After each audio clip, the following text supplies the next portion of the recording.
Let's get to our panel right now to weigh in on all of this. Joining me here in the studio is Zhang. He is chief correspondent for Shanghai Wen Hui Daily in Washington, D.C. Joining us from Cambridge, Massachusetts is Myung-Koo Kang. He is a professor of political science at Baruch College, and he is an expert on Korean political issues. Also with us here in the studio is Sun Yun. She is a senior associate with the East Asia program at the Stimson Center. And with us, too, is Afshin Molavi. He is a senior fellow at the Johns Hopkins School of Advanced International Studies. Welcome to all of you to the show. Let's start in Cambridge, Massachusetts, with Myung-Koo Kang. If we look at the relations between China and South Korea over the past year, they've been difficult. I think it's fair to say that, very testy. But now we've had this meeting between President Moon and President Xi Jinping in Beijing. President Moon saying that he hopes this will be a new start. So to what extent does this meeting and this visit fulfill that goal? I think so far this meeting is going pretty well. You know, we need to go back to, for instance, a couple of months ago, for instance, in July. Think about China and the South Korea relationship because of the THAAD issue. Chinese government's retaliation or sanction, whatever we call it, and then tourism was all stopped. And also, we were not quite sure whether there will be a kind of summit meeting at the end of this year.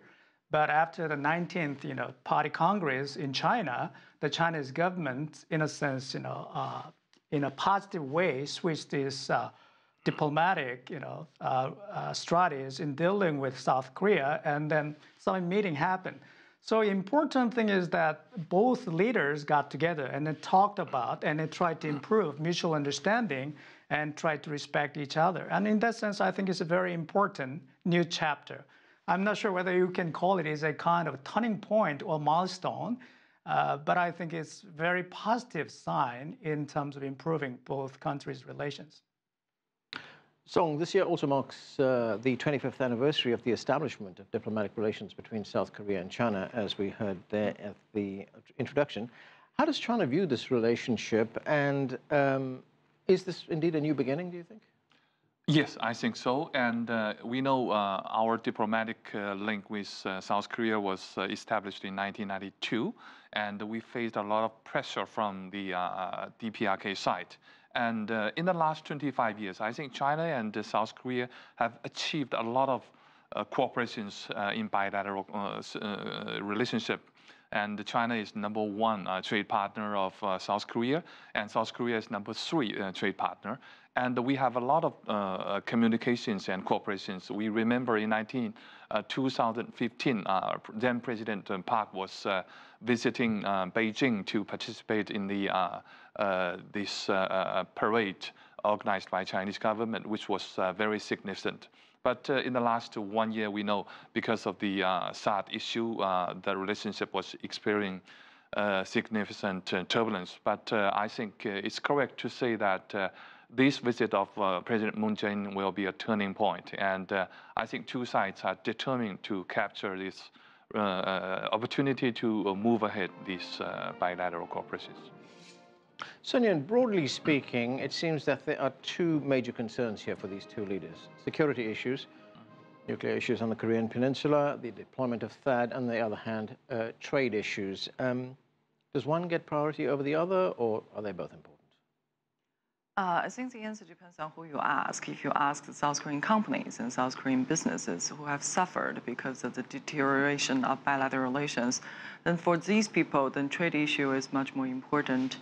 But we also know that with Trump administration's new policy on North Korea, the escalation of tension with DPRK has been looming over the Korean Peninsula for quite some time.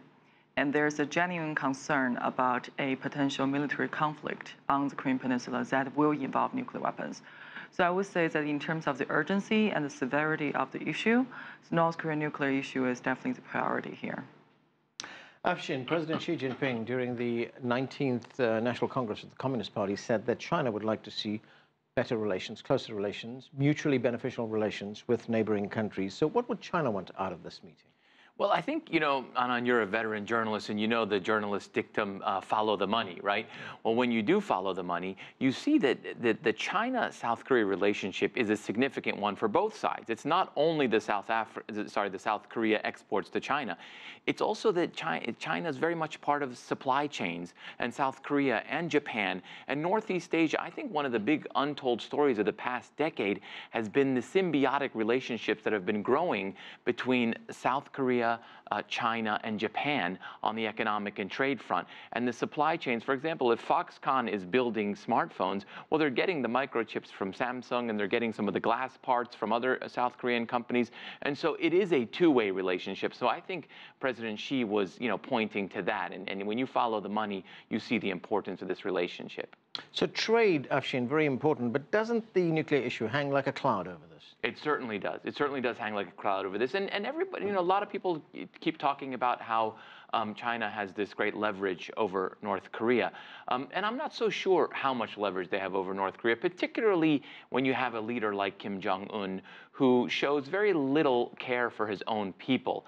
And therefore, if China were to cut off, say, fuel exports, or if China were to, cut off a few banks, as long as Kim Jong-un and his elite can get access to funds that they need, I'm not so sure they would worry so much about their own people suffering.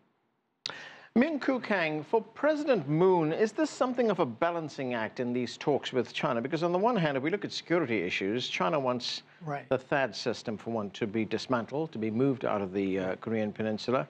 On the other hand, it's a very close ally of the United States, and the United States actually deployed that system there. So how much of a balancing act is it? I think it's,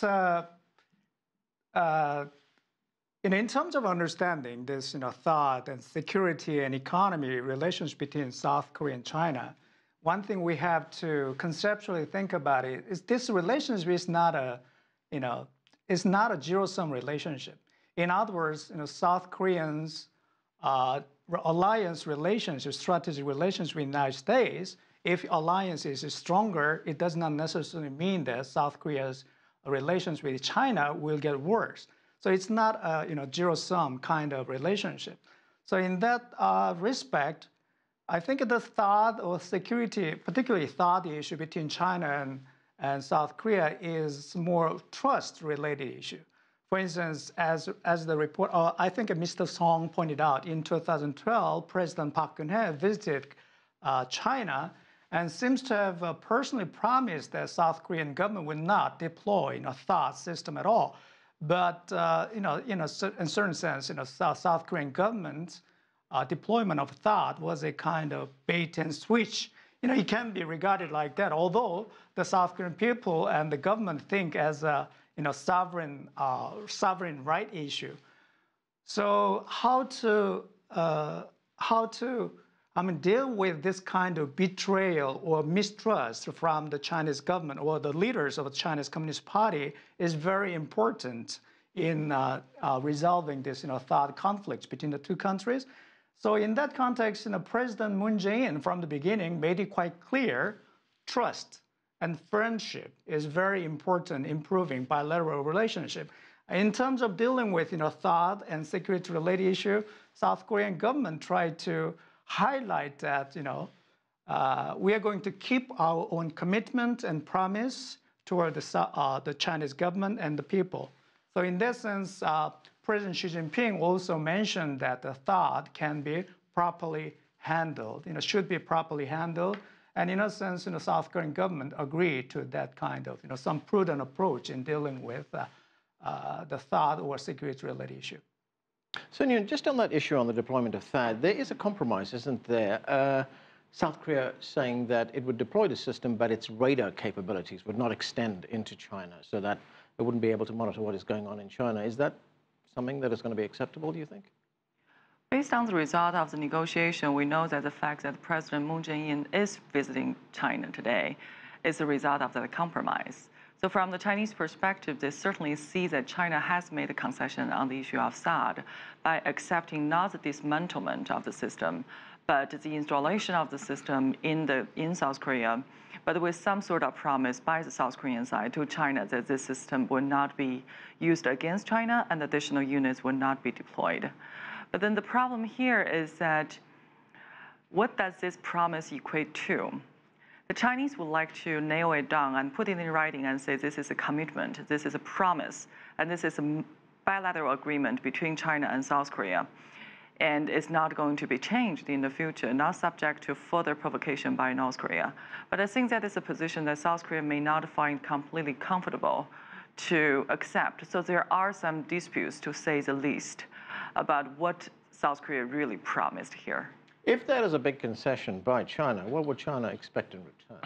I think China is very eager to re-improve this relationship with South Korea, and the desire from the Chinese side to develop or re-normalize this relationship with South Korea with the new president Moon Jae-in is genuine and is sincere. Right. And I think the Chinese made a serious push for that re-normalization since the 19th Party's Congress. So the Chinese plan to defuse this nuclear crisis is the so-called freeze for freeze plan. In other words, South Korea and the United States would stop or freeze its military exercises, and in return, the DPRK, the Democratic People's Republic of Korea, would stop testing. Is that still the basis of the Chinese approach to how this gets solved? We just see the spokesperson of our foreign ministry re-emphasizing this proposal, but I think it's an open initiative. If any other side can have a better kind of a proposal, I think China will be open to accept.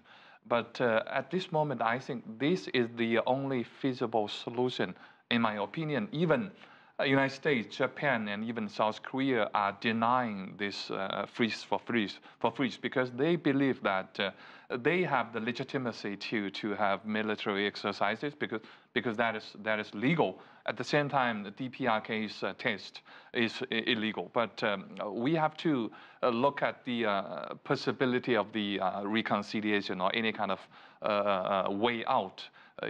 We should not only blame another side, and at the same time, you refuse to take any action.